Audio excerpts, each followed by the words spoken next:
Alhamdulillah, Alhamdulillahil wahidil ahadis samad, alladzi lam yalid wa lam yulad wa lam yakul lahu kufuwan ahad.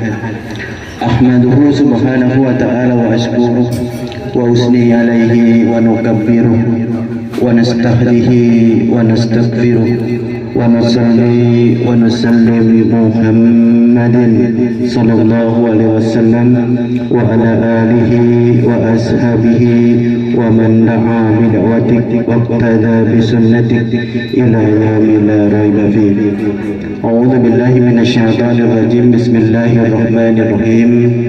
Ya ayyuhalladzina amanu taqullaha haqqa tuqatih wa la tamutunna illa wa antum muslimun.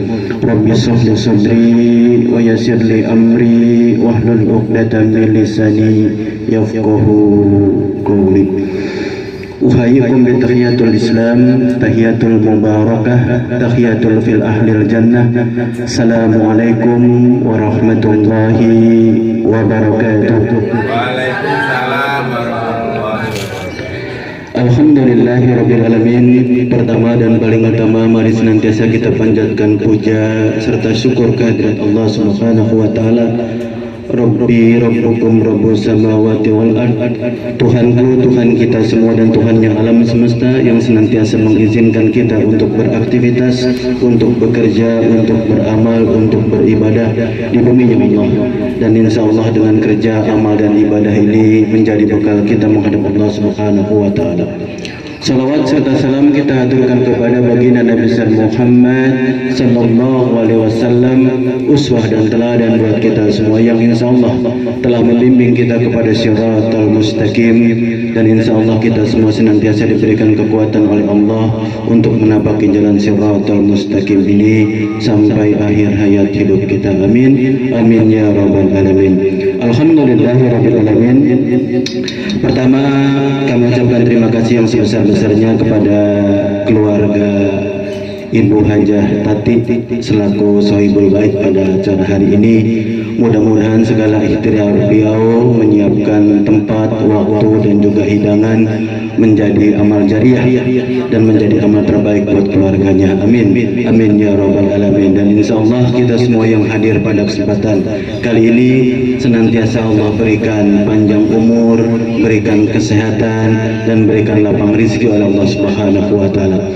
Dan kita sampaikan, kita lantunkan kembali suratul Fatihah untuk teman-teman kita, rekan-rekan haji kita yang telah dipanggil oleh Allah Subhanahu wa taala, agar segala amal ibadahnya diterima oleh Allah Subhanahu wa taala, segala kesalahannya diampuni, dilapangkan kuburnya dan diberikan husnul khatimah.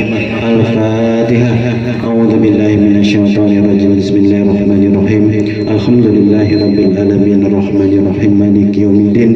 Iyyaka na'budu wa iyyaka nasta'in. Ihdinas siratal mustaqim siratal ladzina an'amta 'alaihim ghairil maghdubi 'alaihim waladdallin. Amin, amin, amin ya rabbal alamin. Bapak Ibu hadirin dirahmati Allah Subhanahu wa taala. Di dalam Al-Qur'an Allah menyebutkan tidak kurang 70 kali kata ihsan. Kata al-ihsan di dalam Al-Qur'an Allah sebutkan lebih dari 70 kali. Padahal kalau kita melihat perintah-perintah Allah yang lain, syariat-syariat Allah yang lain, tidak banyak Allah sebutkan dalam Al-Quran. Bicara ibadah puasa, Allah cuma sebutkan 10 ayat dalam Al-Quran. Bicara haji dan umroh, Allah hanya sebutkan 8 atau 7 ayat dalam Al-Quran. Tapi ketika bicara ihsan, al-ihsan, Allah sebutkan lebih dari 70 kali. Al-ihsan itu artinya apa, Bro? Ihsan itu. Ihsan itu artinya baik, kebaikan, kebajikan. Dalam Al-Quran Allah perintahkan orang-orang beriman untuk berbuat baik itu lebih dari 70 kali. Padahal ketika bicara puasa, bicara haji, tidak lebih dari 10 ayat. Karena sejatinya al-ihsan itu, kebaikan itu atau ahsan itu adalah tingkatan paling tinggi dari ibadah-ibadah yang kita lakukan. Entah itu puasa, zakat, saum, haji, bahkan sholat kita, itu tujuan akhirnya agar kita bisa menghasilkan ihsan, kebaikan. Bahkan tidak disebut orang itu beribadah, melaksanakan syariat kalau setiap aktivitasnya, kehidupannya, waktunya belum menghasilkan ihsan, belum menghasilkan kebaikan, belum timbul rasa ahsan itu. Maka bagi orang-orang beriman tidak ada tujuan yang paling penting dalam beragama itu kecuali mengejar derajat ihsan. Ini yang harus kita kejar dalam beragama kita. Kita beragama bukan cuma ingin dikejar orang-orang pandai, orang berilmu, alim, bukan. Agar kita semua menjadi orang-orang muhsinin, orang-orang yang ahli dalam al-ihsan, perbuatan kebaikan. Maka kalau ada orang beriman tidak mengejar al-ihsan, tidak dikejar ihsan itu, maka dia telah kehilangan kemuliaan yang Allah telah berikan kepada orang-orang yang ahli ihsan. Karena dalam Al-Quran disebutkan seorang orang yang muhsinin itu, orang yang ihsan itu, Allah akan bersamai. Innallaha yuhibbul muhsinin, Allah mencintai. Innallaha yuhibbul muhsinin, Allah bersama orang-orang yang muhsin. Jadi orang-orang yang berbuat ihsan itu dibersamai oleh Allah, dicintai oleh Allah. Bahkan kalau kita belajar agama, kita diajarkan apa itu iman, apa itu Islam, apa itu ihsan, gitu. Jadi yang paling mendasar kita beragama itu iman terlebih dahulu, beriman kepada Allah, kepada malaikatnya, kepada kitabnya, kepada nabinya, sampai kepada qada dan qadar. Lalu setelah iman kita sempurna, kokoh, kuat, kita diperintahkan untuk menjalankan syariat Islam. Ada yang namanya syahadah, ada yang sholat, ada yang zakat, saum sampai haji. Jadi setelah beriman harus melaksanakan syariat Islam. Setelah melaksanakan syariat Islam diharapkan keluar yang namanya ihsan, kebaikan. Jadi tidak ada tujuan Allah perintahkan kita sholat, zakat, saum, haji agar kita menjadi baik. Tidak ada yang lain, bukan untuk kepentingan Allah, untuk kepentingan kita, agar dengan kebaikan itu menjadi bekal kita menghadap Allah.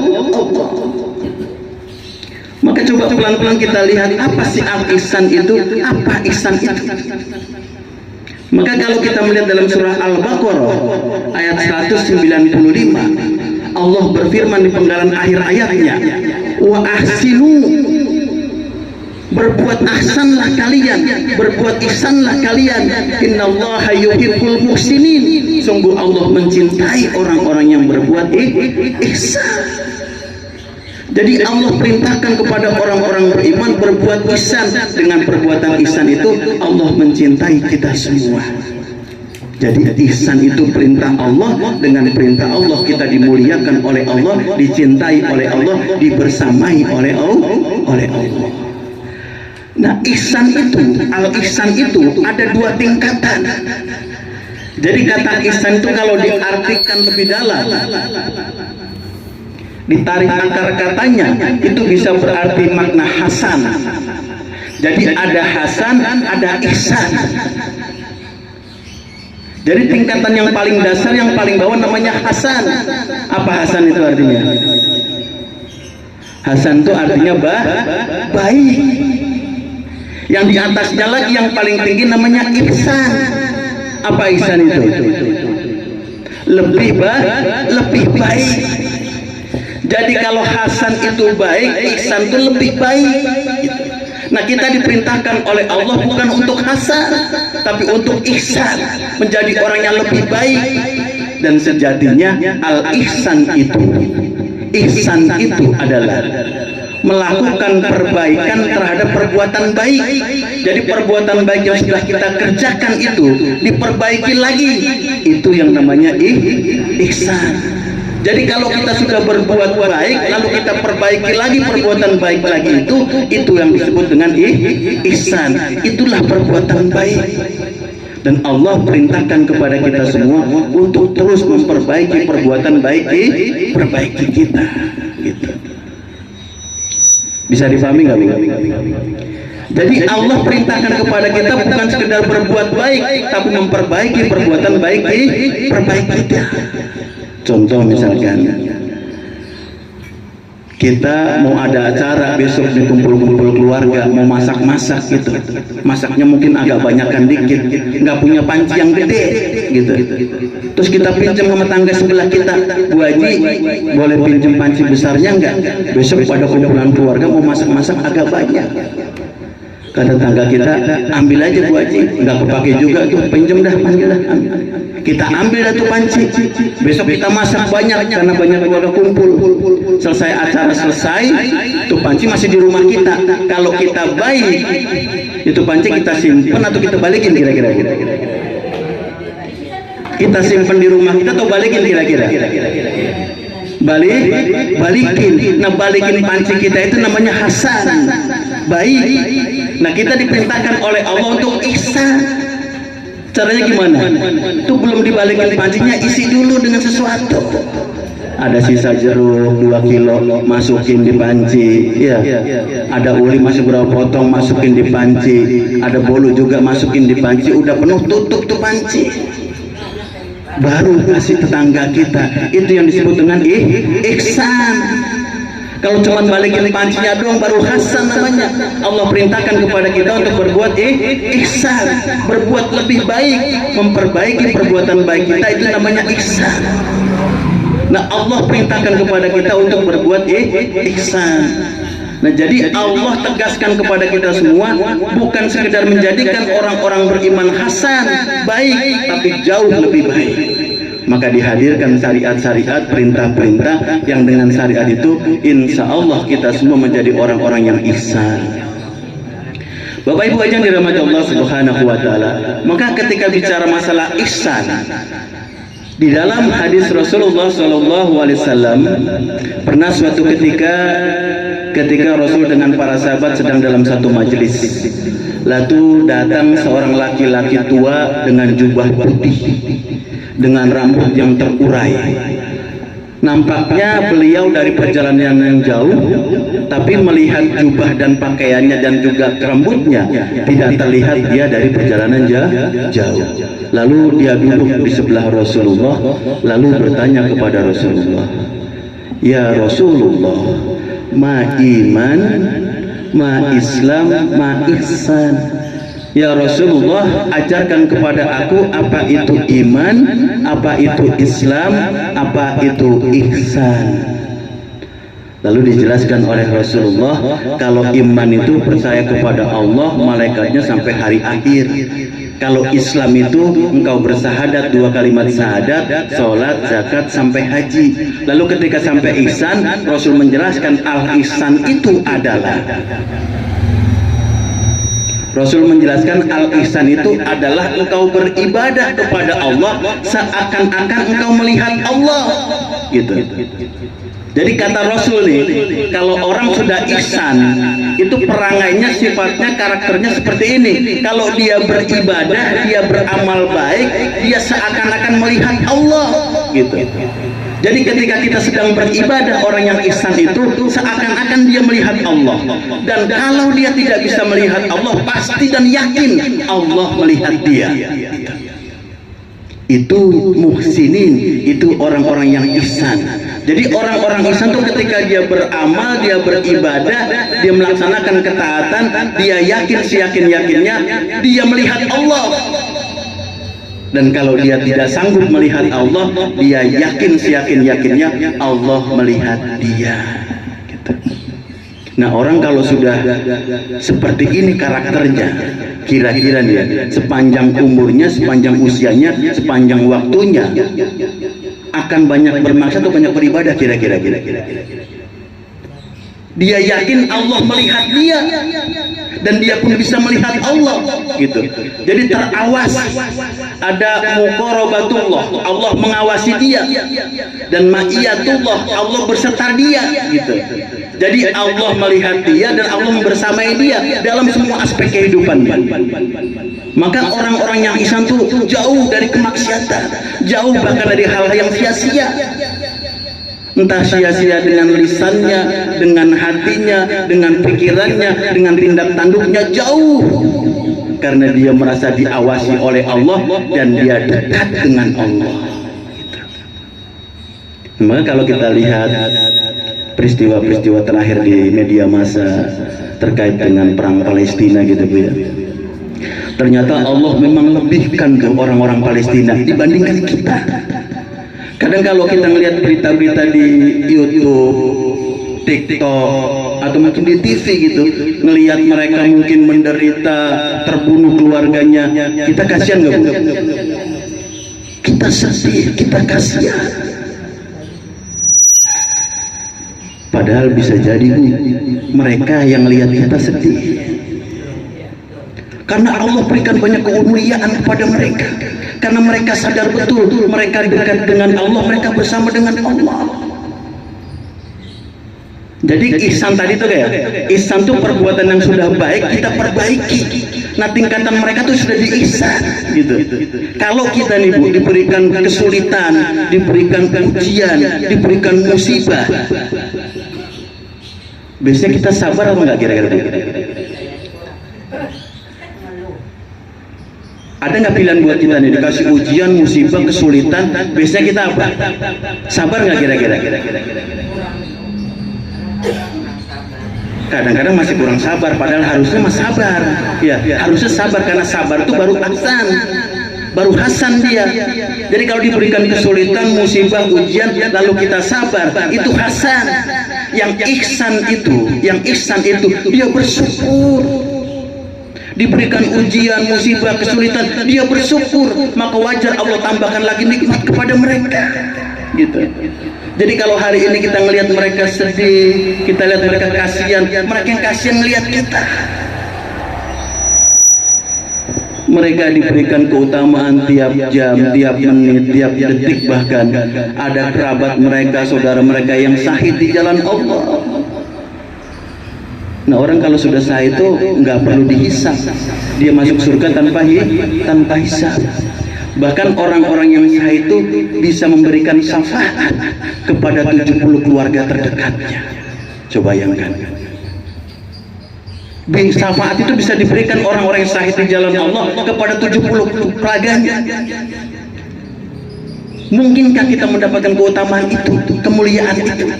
Sulit. Nah Allah berikan kemuliaan itu karena mereka ihsan, mereka perbaiki sifat-sifat mereka, akhlak mereka, ibadah mereka jauh di atas orang rata-rata gitu. Maka kalau kita lihat keteguhan mereka itu, masya Allah, baik anak-anak, ibu-ibu, orang-orang tua, keimanan mereka itu begitu teguh karena mereka sudah sampai tingkatan ihsan, muhsinin, terus memperbaiki amal-amal mereka. Jadi ketika bicara masalah al-ihsan, Allah berikan pengajaran kepada kita, perbaiki terus amal-amal baik kalian agar derajat kita menjadi muhsinin. Kalau sudah muhsinin kita, Allah bersama dengan kita, Allah pun akan mencintai kita. Maka orang-orang yang muhsinin ini senantiasa Allah berikan kemudahan, berikan kemuliaan, bahkan berikan derajat yang tinggi di sisi Allah. Lalu kalau coba kita melihat perbuatan apa sih, amal-amal apa sih yang kita bisa lakukan sehari-hari dalam rangka meningkatkan amal kita, tidak sekedar hasan tapi menjadi ihsan gitu. Perbuatan apa, aktivitas apa, amal apa yang harus kita kerjakan agar yang tadinya baru hasan menjadi ihsan. Allah banyak berikan penjelasan, berikan pengajaran dalam Al-Quran. Dalam surah Ali Imran ayat 134, Allah ajarkan kepada kita berapa amalan yang kalau kita kerjakan bisa menaikkan derajat kita menjadi muhsinin, orang-orang yang ahli dalam bidang ihsan. Apa itu? Dalam surah Ali Imran 134 Allah berfirman, alladzina yunfikuna fis sarra'i wad dharra wa kadhimina ghaidha wa afina 'anil nas wallahu yuhibbul muhsinin. Jadi yang pertama kata Allah, orang-orang yang ihsan itu, yang dicintai oleh Allah itu adalah orang-orang yang berinfak itu dalam keadaan lapang dan sempit. Kenapa Allah katakan yunfikuna fis sarra terlebih dahulu baru wad-dharra? Karena biasanya kita kalau kita infak sedekah itu biasanya dalam keadaan lapang atau sempit kira-kira. Kalau kita punya uang, kita sedekahkan buat orang lain itu dalam keadaan kita lapang atau sempit? Dalam keadaan lapang. Jadi keadaan lapang itulah maka Allah katakan yunfikuna fis sarra'i wad dharra, dalam keadaan lapang terlebih dahulu. Tapi yang muhsinin itu lapang pun dia sedekah, sempit pun dia sedekah. Nah itu yang baru disebut dengan muhsinin. Dalam kondisi apapun juga, situasi apapun juga, dia tetap infakkan jalan di jalan Allah, hartanya di jalan Allah. Karena karakter orang-orang muhsinin itu tidak hanya infak ketika dia punya rezeki yang diberikan oleh Allah. Jadi lapang pun dia sedekah, sempit pun dia sedekah. Maka orang-orang beriman itu ketika dia diberikan rezeki oleh Allah, dia sadar betul apapun situasinya, kondisinya harus dia sisihkan sebagian di jalan Allah. Kalau kita kira-kira gimana Bu? Dalam keadaan lapang kita sedekah apa enggak kira-kira? Dalam keadaan sempit kita sedekah enggak? Insya Allah. Coba misalkan kalau Allah berikan kelonggaran kepada kita, berikan kemudahan kepada kita, dagang kita lancar, keuntungan kita banyak, mungkin juga suami bisnisnya juga lancar, punya penghasilan tambahan, mungkin setelah dihitung-hitung dalam sebulan ada kelebihan uang 5 juta nih, semua kebutuhan sudah terpenuhi, ada lebih 5 juta gitu. Nah 5 juta ini biasanya kita belanjain buat beli baju, gamis atau kerudung atau sedekah anak yatim kira-kira. 5 juta Bu, 5 juta. Biasanya kita beli kerudung dulu, beli gamis dulu, plus jalan-jalan, sisanya baru dikasih tuh. Gitu Bu ya. Atau kalau kita diberikan kesempitan nih, usaha lagi nggak lancar, mungkin suami di PHK, tunggakan banyak, anak belum pada sekolah, mampu nggak kita sedekah kira-kira? Tadi yang ada uang aja dibeli baju dulu gitu kan, apalagi lagi kesulitan gitu. Nah biasanya kita begitu, dalam keadaan lapang kita lupa sedekah di jalan Allah, ketika sempit apalagi. Nah orang-orang yang muhsinin ini yunfikuna fis sarra'i wad dharra, sempit dia sedekah, lapang pun dia sedekah gitu. Nah itu yang disebut dengan ihsan, yang tingkat kebaikannya sudah di atas rata-rata. Jadi Allah ajarkan kepada kita ketika kita sedekah yunfikuna fis sarra'i wad dharra, itulah tingkatan orang-orang yang ihsan. Lalu yang kedua wa qadimina ghaidha. Apa itu? Menahan amarah. Kalau kita dizolimin orang, boleh nggak kita balas? Boleh nggak kita balas? Dalam syariat masih diberikan ruang. Kalau kaki kiri kita diinjak orang, kita masih boleh balas juga injak kaki kirinya, tapi nggak boleh dengan sifat marah gitu. Jadi ketika bicara masalah orang menzolimi kita, boleh kita balas setimpal kepadanya, tapi jangan ada sifat marah. Maka sampai Rasul mengajarkan kepada kita, kalau orang sudah sampai titik amarahnya, muncak amarahnya, maka diajarkan apa? Supaya amarahnya reda. Kalau orang lagi marah, tinggi amarahnya, Rasul mengajarkan kepada kita apa? Supaya marahnya berkurang. Rasul mengajarkan kepada kita, ambil air wudhu, laksanakan 2 rakaat.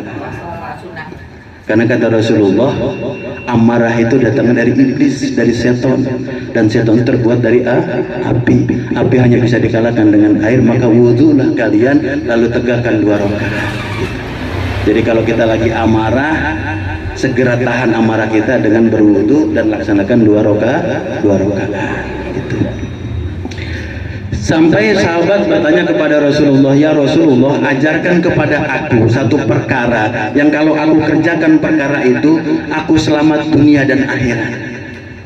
Jadi pernah suatu ketika sahabat bertanya kepada Rasul, ajarkan kepada kami satu pengajaran yang kalau kita kerjakan amalan itu terhindar dari azab dunia dan azab akhirat. Tapi kata dia, tapi jangan banyak-banyak pengajaran ya Rasulullah, yang singkat saja. Karena memang kadang-kadang orang kalau belajar tuh ada yang gampang nerima, ada yang agak lemot nerimanya. Ini orang request khusus, ajarin kepada kami, tapi jangan banyak-banyak ya Rasulullah, yang simpel aja. Lalu apa kata Rasulullah? La taqzab, jangan marah gitu. Sampai Rasul mengulangi 3 kali, jangan marah, jangan marah, jangan marah. Karena sejatinya itulah sumber kebaikan buat orang-orang beriman, baik dunia maupun akhirat. Jadi tadi pertama, aktivitas amal yang gampang menjadikan kita meningkat derajat kita menjadi ihsan dengan bersedekah dalam keadaan lapang maupun sempit. Yang kedua, menahan amarah kita. Yang ketiga, wa'afina anin nas. Apa bu? Wa'afina anin nas, memaafkan kesalahan orang lain. Kalau bu nih kita berinteraksi dengan tetangga, dengan teman, kita punya salah, mungkin lisan kita ketajaman, kepedesan, atau mungkin tangan kita nih kadang-kadang ngambil hak orang lain, orang terzolimi dengan kita, orang tersakiti dengan kita, kita minta maaf kepada orang kita sakiti, itu baru hasan. Jadi kalau kita nyakitin orang lain, kita minta maaf kepada dia, itu baru hasan. Yang ihsan itu kalau kita dizolimin orang lain, disakitin, diomongin, difitnah orang lain, lalu kita maafkan dia, itu ihsan. Jadi kalau kita minta maaf gampang, memberikan maaf yang susah gitu. Nah, jadi ihsan itu mengajarkan kepada kita wa'afina anin nas. Jadi kalau derajat kita mau naik level nih, jangan cuma sekedar minta maaf, orang punya salah, maafin gitu. Jangan sampai ada di antara kita hidup bermasyarakat, berinteraksi dengan orang lain, udah belajar, udah ngaji. Ini kita ngaji dari 2012. Iya bu, sekarang 2023, 10-11 tahun udah ngaji tiap bulan. Punya masalah sama orang disimpan sampai hari ini, dipendam sampai hari ini. Apakah kita mau ketika kita diwafatkan oleh Allah masih mendam rasa dendam kepada orang lain? Padahal kata Allah, kalau engkau ingin mulia, dimuliakan oleh Allah, naik derajatmu, ada orang zalim kepada, maafkan.